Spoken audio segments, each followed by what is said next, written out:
Mon nom est Jean-Pierre Chabot. Voici la suite du document numéro 1 présenté sur YouTube et qui a pour titre Le Québec d'hier, complètement arriéré, comparé au Québec moderne, partiellement libéré. Ceci est le document numéro 2. Le 10 décembre 1953, mon petit frère Marcel et moi avons été expulsés des écoles publiques francophones du Québec parce que nous n'étions pas catholiques. Pourtant, nous faisions partie de la famille de francophones établis au Canada un peu après Champlain. Donc, je suis un Québécois d'origine à 100%. Mais au Québec arriéré de 1953, c'étaient les religieux catholiques, dont Paul-Émile Léger, chef de l'Église en ce moment, qui contrôlaient le milieu de l'éducation de A à Z. Ces religieux se comportaient exactement comme les dictateurs religieux vivant dans les pays de dictature religieuse ailleurs dans le monde. Je me suis rendu compte qu'il n'y avait pas d'école publique francophone au Québec. Il n'y avait que des écoles religieuses catholiques, comme dans les pays intégristes aujourd'hui. Nous n'étions pas catholiques, alors les responsables de l'Église en ce temps-là décidèrent de nous expulser des écoles françaises, même si nous étions Québécois de souche. 3 semaines après notre envoi, soit au début de janvier 1954, des centaines d'enfants dans ma situation furent à leur tour expulsés des écoles françaises, même s'ils étaient des Québécois francophones.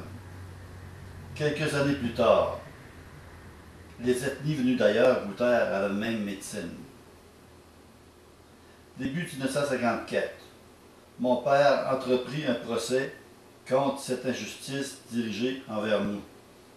Je considère que ce procès est aussi mon procès, puisque j'y témoignais pour ma propre défense, même si je n'avais que 9 ans. J'ai édité cette histoire, ainsi que le jugement rendu en 1957. Vous pouvez voir l'adresse de ma maison d'édition dans ce document. Voyez le livre « La mémoire oubliée, le refus de se rappeler ». Vous trouverez les documents en provenance des Archives nationales du Québec, donc des documents vérifiables par tous. De nos jours, dans notre Québec moderne, nous traitons les Juifs et les musulmans d'arriérés parce qu'ils envoient leurs enfants dans des écoles religieuses dans leur pays d'origine.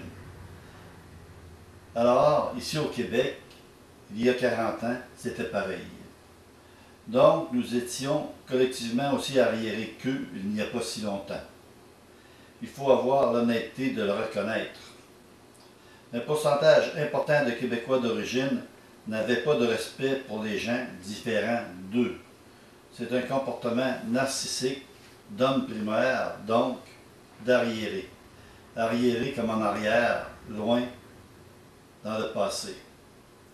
Malgré tout, les représentants de l'Église catholique qui provoquaient cela, c'est-à-dire, c'était les représentants de l'Église catholique qui provoquaient cela, et le peuple illettré suivait comme des petits moutons de ceux-là.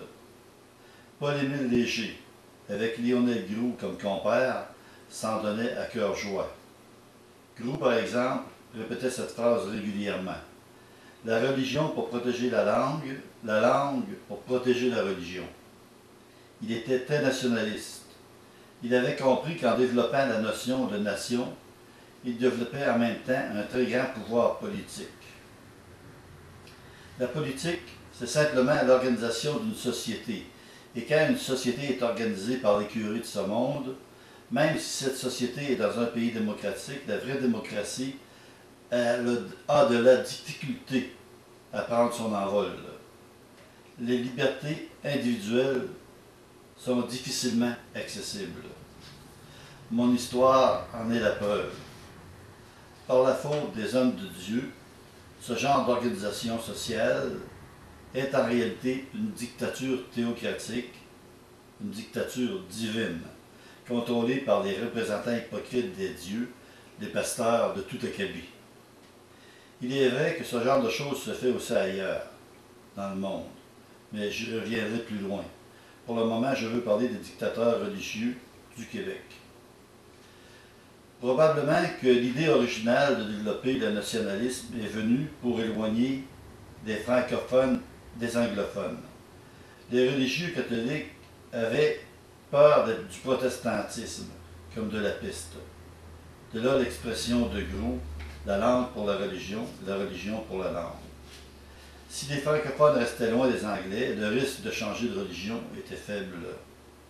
Comme l'Église catholique contrôlait le ministère de l'instruction publique, les choses étaient faciles pour eux. Le procès Chabot démontre dans son jugement que le ministère n'avait pas le droit de nous expulser des écoles françaises.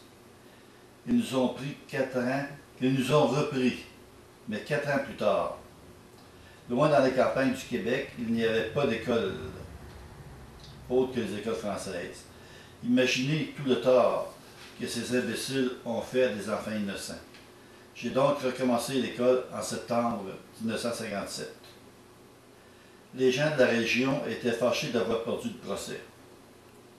En plus d'être obligés de nous reprendre, ils ont dû payer les dépenses de ce procès, puisqu'ils avaient perdu, environ 15 000 $.